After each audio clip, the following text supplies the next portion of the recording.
Hello, my name is Caden for For Life Adventure, and I've been getting some questions about my CZ2075, and people want more operational kind of a scenario as far as this gun goes.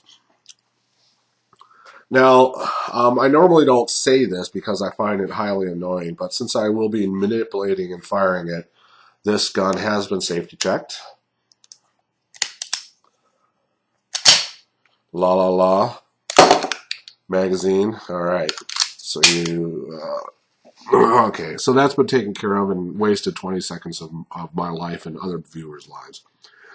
Now, the scenario, the first scenario of this gun is that this is a double action, single action piece. Now, what does that mean? Well, if it is chambered, you can have it. You can run it like a safe action Glock scenario. You have the full movement of what double action does. Now, this particular gun also has a half cock situation where you can half cock it, where you won't have the entire movement of the double action, but you have to do that option. So if you want to run it like a Glock, a single action with no safety, this particular model, the older models, has a safety only, where the brand new model coming out will have a decocker, which will make more sense for this gun anyway. So what will happen in that scenario? So if it is chambered and your hammer is all the way forward, you will not be able to run it into a safety mode. Is that good and bad? Well, it really depends. You really have to get used to this the double action trigger. Since it is a pretty far trigger pull, you're going to have to do a lot of practicing with it. For me personally, since this gun is a 40 caliber, 40 Smith & Wesson, and it's pretty jumpy when you fire it. So firing it and also reacquisition takes some training. And if you're doing it in a double action, if you're starting off in double action, what I have personally found is that once I start firing this gun too much, because it is so jumpy, I start anticipating and not making it a surprise trigger break. So with me personally, I have to take snap caps to this gun, at least once or twice while I'm at the range, so I can retrain myself back into getting that surprise trigger snap instead of anticipating. So if you want to run this particular gun in a double action situation, that's going to be your choice. Now, one thing about the double action is once you do chamber around, what are you going to do from this scenario? Well, you're going to have to drop it all the way down. It's a relatively safe move to do that, but one day you're going to slip, get careless, whatever, and you may have a negligent discharge by doing that all the time. So what's the other option for an older model? Well, you actually need to run it like a 1911.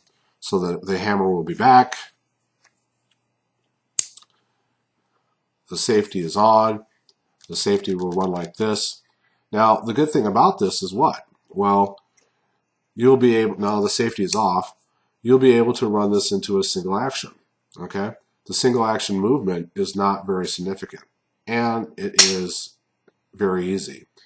Now, the reset on this also is fairly easy. So after you shoot, my finger has tracked the trigger.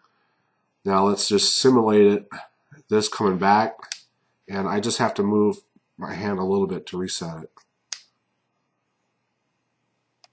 Okay, see how far it took? It barely took anything, so the reset is really nice. There it goes. See? Not bad at all. So overall, this is a fairly nice gun. It feels really nice in the hands. It does give you various options on where you want to have it. Again, this is really designed for a concealed carry situation.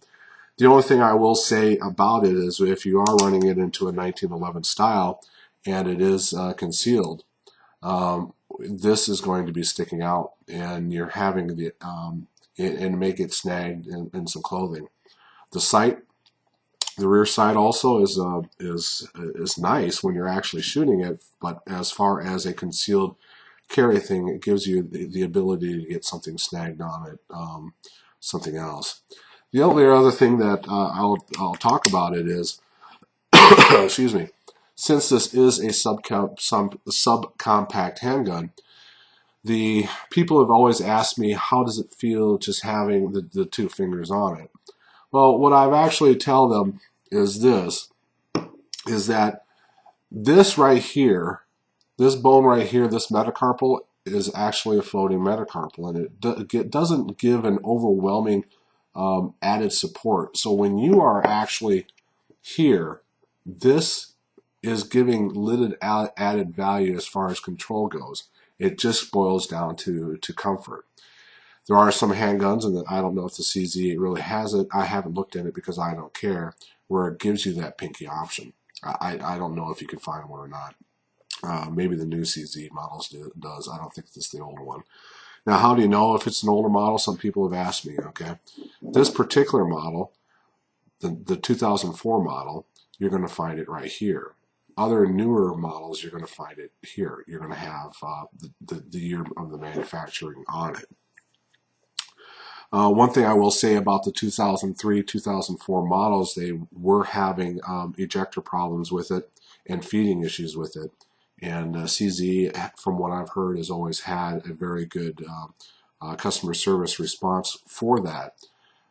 This particular handgun I've only had for about 4 months, and I just got some new magazines. These are the new magazines that I just got from Bud's Gun Shop, and it got here fairly quick.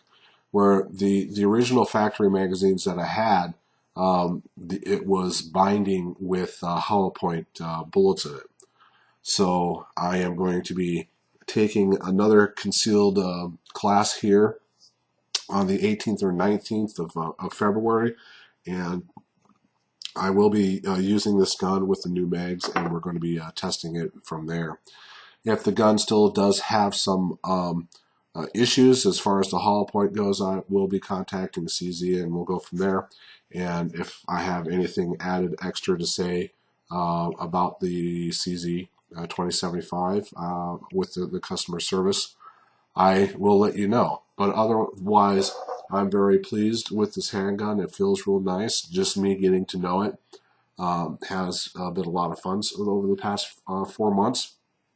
So if you have any other questions about this CZ 2075, the 2004 model, the older style model, just let me know. I can just give you preliminary information about the new decocker model out.